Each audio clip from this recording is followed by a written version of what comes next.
All right, guys, I'm back. The Jazz actually won a game, and I didn't feel like I wanted to just go jump in a river and die. This is the Hoopsner post-game show. Controversial ending for the Utah Jazz and Portland Trail Blazers game. If you're a Blazers fan, I feel bad for you. I'm sorry. That was a missed call. Anyone who watches basketball saw it and knew what it was when it happened. And for them to not call it and then for it to not be able to be reviewed is crazy. It's crazy. So that sucks. But, here's the thing. NBA officials are very bad. And, there's people on Twitter who like to act like they're these experts on basketball and like to say things like, if you think NBA officials aren't good, then you just aren't paying attention. Well, guess what? Those people aren't saying a lot tonight because these officials in this game, this was probably one of the worst officiated games I've ever seen. It was just atrocious. When you have NBA officials, they have kind of like two jobs. One is the obvious one to just call the fouls and the travels and the turnovers and all the things. But NBA officials also are kind of like the police of the game. They are the ones that create the order and the structure. And tonight there was just no order, no structure. They were so bad from start to finish. And I guess in a way it's just it's like poetic that it ends this way. So Blazers fans, I'm sorry. That sucks. It ties the game. The Jazz would have had 9 seconds left. And as a Jazz fan, it's kind of frustrating because I would have liked to see the Jazz go the other way and get a game winner. That would be more fun. And I would like the Jazz to win in a convincing way that doesn't end in controversy and have everyone complaining about it and Woj tweeting about it and stuff. It kind of makes you wonder if it was the other way around, would people talk about it? Maybe. I don't know, but it's just weird. So sorry, sorry, Blazers fans. This sucks. And I feel bad because Jazz fans have been there too.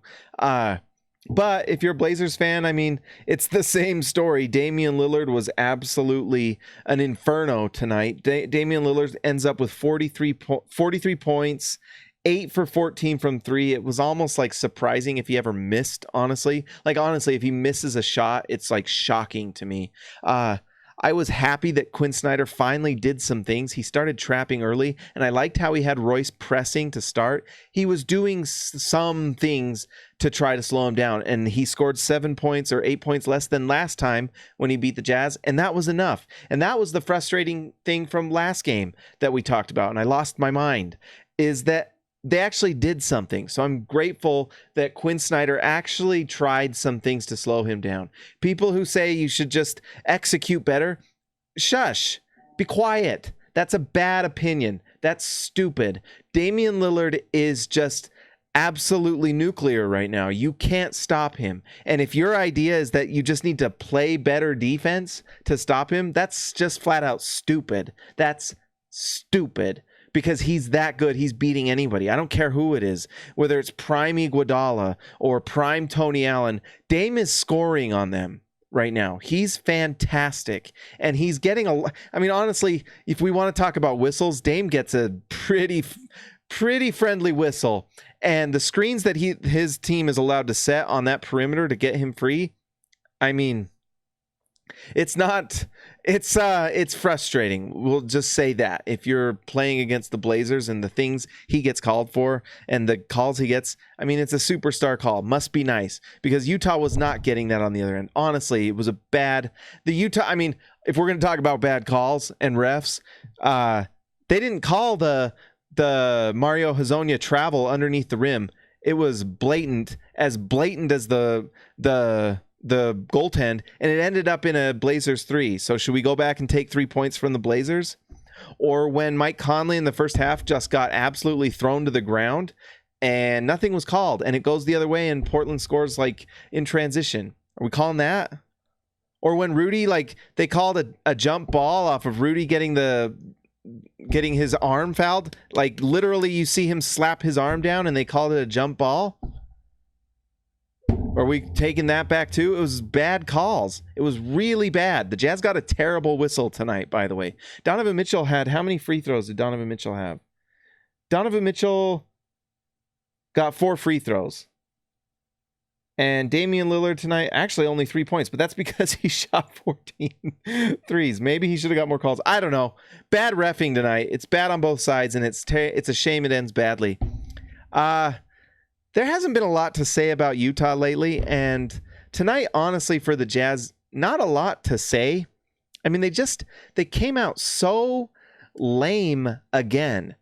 And Portland got 2 double-digit leads this game. The fact the Jazz actually win this game is a miracle. And really, you've got to kind of it's kind of just a tired Blazers team that they beat, who was down to like 7 or 8 guys. And the Jazz somehow won this game. It was down to 7 guys when Trevor Ariza exploded at the ref. Kind of felt like that moment, the refs just were on edge all night. They kind of just let Carmelo Anthony do whatever he wanted under the rim. He fouls Royce O'Neal and somehow gets mad at Royce O'Neal. That was weird. And that was another call the refs don't make, but whatever. Double tech for both of them, but Carmelo was the one who instigated that. Just a bad night for the refs. But the Jazz just kind of won this game because the Blazers were really tired, and it was home court advantage in Utah in elevation.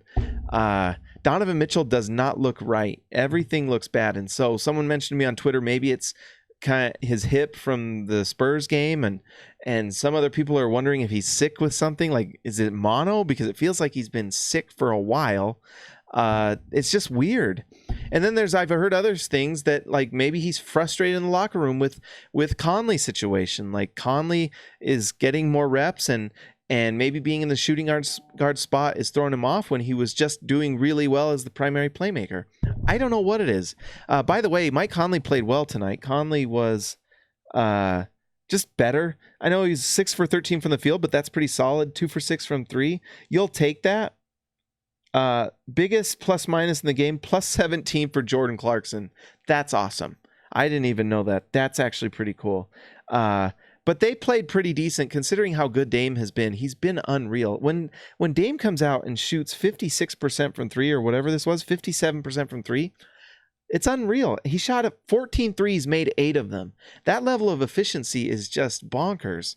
And so for Utah to be able to come back 2 times and win this game is a big deal. And I know the goaltend and whatever, but the Jazz were playing well at the end of the game. They had all the momentum. That was the other thing that was frustrating. Quinn calls a timeout at the end of the game. I think he called 2. One of them was obviously to get Donovan and Rudy in the game, but then he called a timeout at the end of the game, which kind of gave Dame rest. Like Dame was like, you could tell he was gassed, and then Quinn calls a timeout that just like it's like, here, rest up, Dame, so you can shoot the 3 at the end, and that was like, I don't know. Quinn's game management has been really questionable, but I have to give Quinn credit. He did try different things on defense. He did switch up some of the lineups, brought in Juwan Morgan to play center, which was really interesting. I actually really liked that, to try something different. He was trying things, and I like that. I like him adapting. I hate it when we're just like, when the Jazz are just set in these rotations where it's just, this is what it is, and this is our defensive game plan, and you just have to execute perfectly or we won't win. And I like that he's trying things to play against and kind of counteract and be aggressive against the other team. So that was nice to see.